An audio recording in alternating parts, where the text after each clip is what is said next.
Hello, and welcome to the Trans Agenda, a podcast by Trans Clinique. I'm your host, Nico, and I'm a trans man, and my pronouns are he and they. Every Thursday at 6 p.m. Pacific Standard Time, we'll be right here talking about the Trans Agenda. In this podcast, we'll delve into the unique challenges and experiences of trans folks, highlighting the voices of those who have lived it themselves. We'll explore issues such as navigating medical and legal systems, finding acceptance within family and community, and combating discrimination and violence. Our guests will share their personal stories and expertise, providing valuable insights and perspectives on this often misunderstood aspect of the human experience. Join us as we strive to educate, inform, and advocate for trans rights and visibility. Hello, and welcome to the Trans Agenda by Trans Clinique. How are you today? I'm doing well. Thank you. Thanks for having me. Yeah. So if you want to introduce yourself and how you identify. You mean people don't know who I am? I don't know. We don't want to assume here, you know. Oh, well, for reals, my name is Nikki Calma, and I'm from the San Francisco area, but a lot of folks know me as Tita Aida, a persona that I've been living for the past since the 90s, and there's a story behind it, but let's fast forward. Wait, what's the story? I want to know the story. Well, there was a time when the HIV pandemic was at its highest in the 90s, and the most impacted in the API community were the Filipino LGBT, mostly gay MSMs, Filipinos, and they really needed some creative intervention on how to reach out to this population, because a lot of them the rates were really crazy. It was just hitting up, and we at the Filipino Task Force decided to, hey, let's create like a character, that like a Dear Abby person, but someone who can do a stand-up comic and do at the same time some advice about how to protect themselves, how to practice safer sex and all of those stuff. I mean, HIV was very different at that time, so yeah. So it was Tita Aida. And then Tita Aida was like, Tita is how, it's very common in the Hawaiian culture. Tita, Tita is how we call our aunties in the Philippines, and then Aida is kind of like a gay lingo that Filipinos have, kind of like acquired to pertain to someone who has HIV or AIDS. Someone that it's kind of like part of conversation. So they kind of like put it together so that there's that, what I'm talking about, and then you have this advisor role that meshes in. Someone who advises people around safer sex, someone who advises folks around protecting themselves, and also about HIV and AIDS, because at that time in the 90s, it was just very different. Yeah. Yeah. And it just kind of stuck, right? Yes. So I actually didn't know that. After all these years, I had no idea. So that's a really cool story. So you've done so much advocacy work. I mean, we could probably talk for 7 years just about all of all of the advocacy work that you've done. But maybe if you could just list a couple of things that you're extra proud of or that you're currently working on. Absolutely. When I started this work, I really didn't realize that I was going to go this far. I volunteered for the San Francisco AIDS Foundation at its early years, and it was really interesting how folks over there, the volunteers that I was with, all of them had HIV, or some of them have AIDS already, and it was very interesting because you could tell how they were being treated very differently compared to people who did not have HIV or AIDS. Yeah. And this is where I think stigma really played a big role on it. People say that I work in this field, but yet they won't even touch the person. They won't even kind of like converse with them seriously or something like that. So, and that was I determined that a lot of these folks were voiceless. They were very, how would I say this? They were shut down. Because at that time, AIDS was a death sentence already. Yeah. And it was when you get infected, you get diagnosed with HIV, and then the next thing is they know that you're going to get AIDS, and then you're going to die. So I was like, oh my God, and then I've seen this unfair treatment of a lot of folks who are already dying actually of AIDS, even in the hospitals, do you know, like in San Francisco General Hospital, they have Ward 86. Oh no, I don't. So Ward 86. So what do you when we're in the bar? Oh, Nico's been 86 from the bar. Oh wow. So there was that connection there, That, oh wow. Yeah. So it was really kind of like, and I don't know if it was because of the political climate also that it has been so amplified that anything negative, that will separate people living with HIV or AIDS was just going. I mean, they just was just pounding on it. Ronald Reagan never spoke the word AIDS for how many years, Wow. So yeah, and yeah, they were voiceless, and then at the same time, in my own community, the API community, I first we didn't see any faces in the ads that was coming out to do prevention work, and then there was also nothing in terms of brochures or any printed materials that was in languages in Asian Pacific Right. Mandarin languages. Wasn't accessible. Yeah. And at that time, the rate of infection in the ABI community was rising also. So people always wake up and smell the coffee and say and do action. They will do something. So a lot of API leaders at that time just like, let's form an organization, let's do something, let's be vocal. It was kind of like a mini ACT UP here in San Francisco. So and that's how kind of like for me became the catalyst for me to really be part of the fight, for to have equal treatment of folks who are API trans folks, and at that time trans folks is not even kind of like in the picture, Right. They were in the trenches. The other one was like, okay, go ahead, you get infected, we don't care, something like that. So, but I think there has been so many at that time. Many woke up and just really wanted to do a lot of work around this, So How was that? What was that like for you to see the evolution of the cultural treatment of AIDS and HIV,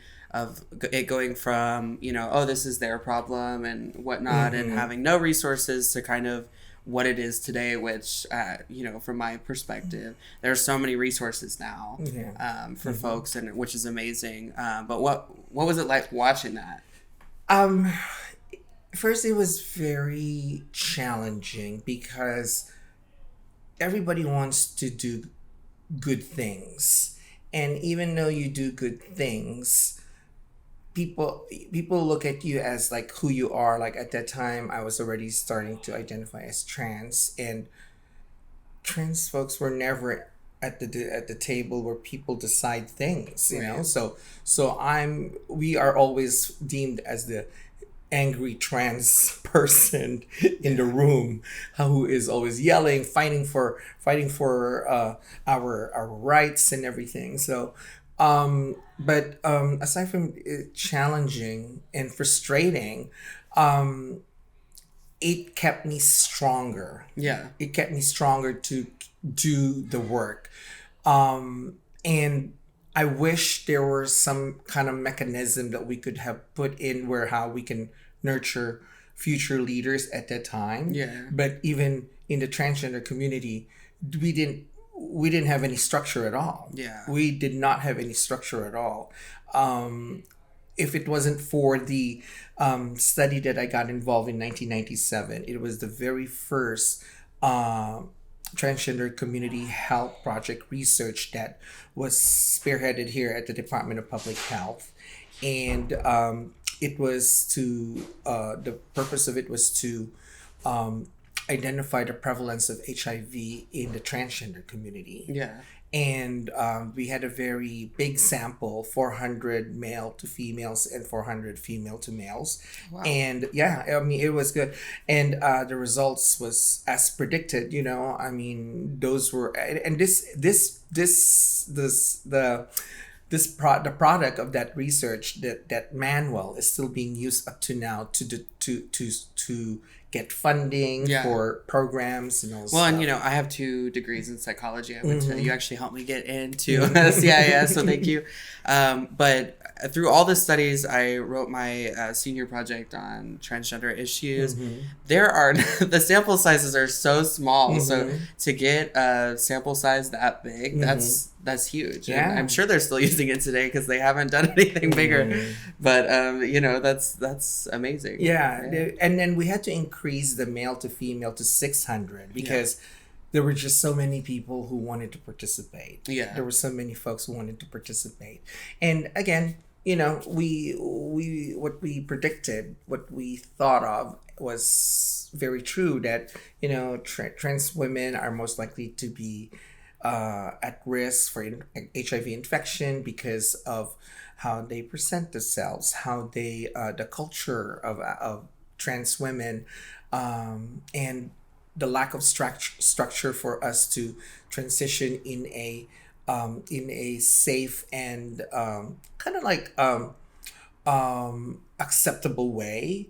Because, you know, and we found out also that in my community, there's a lot of folks who really have very low self-esteem, and that contributes to, you know, not being able to access employment, not being able to access housing, because, you know, they always get discriminated, they always get kind of like put on the side and not given priority. Yeah, and self-harming behaviors as well, I'm sure. Yeah.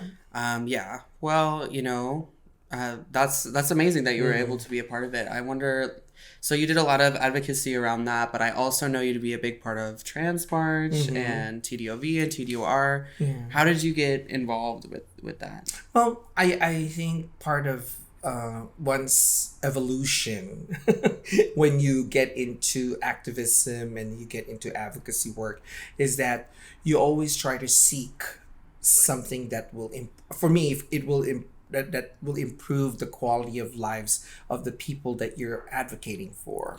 And we have very scarce events for trans folks, and if we have a few, they're really kind of like either big or small. And what I mean big is like we got Trans March, we got TDOV, we got TDOR, but these are kind of like I would say like cookie cutter already staples of our community. But we have small things that are happening, like, you know, job fairs now, health fairs and all stuff. But, you know, it's just kind of like you have to really kind of like create a balance, you know. That's why I just got into it, and I try to, a lot of people will say I stick my nose in everything, you know. But the thing is that a lot of folks in our community who wants to do good do not have the skills, or are not given the opportunity to learn skills on how to put events together, or how to organize or mobilize. Well, and it kind of goes back to the low self-esteem thing you were talking about, is a lot of people don't, maybe just like keeping a job. I see it in my work. I try to lift others up, but some people just aren't ready. You know, they're just not ready. So you also do a lot of work to work on that for people. So that's great. Yeah. So that's why, you know, I think we're so fortunate here in San Francisco to have like the SF LGBT Center, who provides workforce development, economic development workshops. You know, I wish that this could really permeate towards all over the city. You know, a lot of people think that this is only just for people who just want to do, you know, or a certain class or a certain group of folks, you know. No, this is for everybody, and I just wish for everybody would take advantage of it. You know, I mean, a lot of our community members just now are realizing, oh, I can be a homeowner. Because in my days, no one even taught us how to. No one taught me how to look into investing money in the stocks, or even Right. 401k or 403b. No one gave that us that. And even the systems itself, like my organization, there was only like three transgender folks, Right. and we were like, and versus like 15 who have families, who have all of this, they have their future all laid out for them. I'm still taking pills, and for Yeah. transition and everything and all this stuff. And kind of like, well, what I did ask myself a lot of times, like, what will happen when I'm 45 or 50, So it's those things. Yeah. And now we're kind of laying the foundation for a Oh, better, yes. better future. I mean, Mhm. yeah. Now we have trans people everywhere. Yeah, So. now trans folks go to school. Yeah. Trans folks open up businesses. Now they do things that in my days we didn't even imagine that we would be able to do those things. Yeah. So If you want to tell us a little about, like, how did you come to find yourself? Like, what's your trans story? pretty simple. Immigrant from the Philippines, came around here. Philippines, if you were assigned male at birth and you act effeminate, you're gay. If you're assigned female at birth and you act kind of like butch, you're a lesbian. Nothing in between, no trans. So when I got here in '89, I actually, I'm the adventurous type already. I was like, I would go out at night and just stay out till like 3, 4 in the morning. And I loved San Francisco. The culture here is, I mean, if you ask me where do I want to rest in peace, it would be San Francisco, I think. So, when I got here, I was probably around 18, 19, and the first folks that I really met were the trans women who working on O'Farrell, on Larkin, and they had their little own cliques. Most of them are trans women of color, African Americans, and I was really surprised because when in the Philippines, a lot of people probably don't know this, but the basketball teams, the national basketball teams in the Philippines, they recruit African American players to go into their team, and they get paid really high. So there is this big kind of like respect for African Americans, that they're good athletes, they get the job done, and they're cool, and a lot of folks, that's why there's this I feel like there's this big connection for the Filipino community and the African American community, that they really kind of like mesh. So this women that I met took me in. I was couch surfing. I didn't have a place of my own. I came here with just like maybe $300 to $500 in my pocket, and they were very real to me, and they were like, well, girl, if you want to make some money, you got to make some money, come on, so we all hung out. They took me in, and they one thing that I really like about that chapter in my life is that I was able to learn a lot about the culture here in San Francisco. Plus I think they were the best advisors, and they were strict. And I, coming from the Philippines, I love to clean. I love to so I kind of like compensated with that, and we got along well, and I was there for them whenever they needed to look out someone for them and everything. So are you still connected with them? Unfortunately, most of them have passed away already. There were two who were really big in my life that was really very helpful. This one girl named Sylvia. She's this, oh my God, 6'7". You could tell her because her cheeks are just really pumped with silicone in her, but she was kind of like from Larkin to Hyde Street on O'Farrell. That was her joint, so that was her space. And then Nikki Starr, who there's a Nikki Starr now, but there was a Nikki Starr before. Amazing performer. I mean, amazing performer. She was someone who kept it real all the time. Yeah. Very kept it real all the time. I mean, we would get into arguments, but it was healthy arguments. It was, and all of them had this, I don't know, they had a very different kind of kindness that they offered me, the other API girls. We were their Asian dolls, so because we were young, they could do whatever they want to do on our faces and everything. So Yeah. but they're no longer around. So Well, that's sad, but I'm glad that they were able to kind of mentor you, and that I mean that has to be hard coming to a new country and trying to figure out, what to do, especially as a trans person with only 300 to 500. I mean, I know inflation, but it can't be that much. I mean, the best thing that I've learned from these folks are this women were to be really brave. Yeah. To confront that. I learned from them that confrontation does not mean it's always a bad thing. Yeah. It's the confrontation means that you just want to learn the truth. You just want to lay the facts and figure out something better or something amiable for everybody. So Yeah, and that's a beautiful thing. I feel like in our community with each other, we're still working on that. So big time. That's a very good lesson. Well, I could honestly, every time we talk on the phone, when I call you, we talk like an hour, and I always love it. But I do want to close out our podcast. But something that we do ask everybody who's on the podcast is, what is your trans agenda?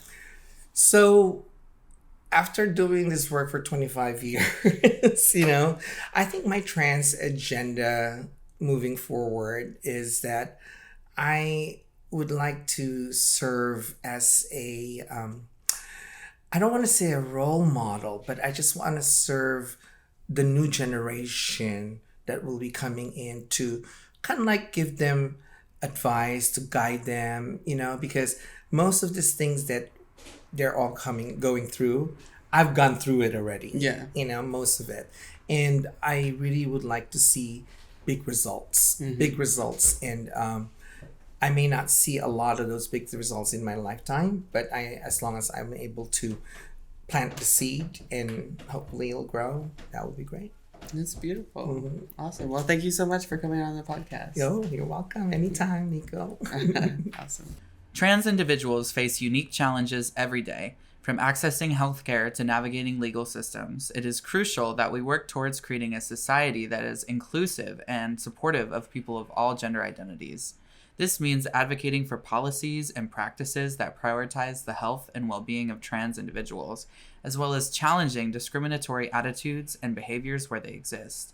By coming together to support and uplift trans voices, we can create a brighter and more equitable future for everyone. Thank you for listening, and let us continue to work towards a world where trans individuals can thrive. Follow us on all social media platforms @transclinique, and don't forget to like this video and hit the subscribe button.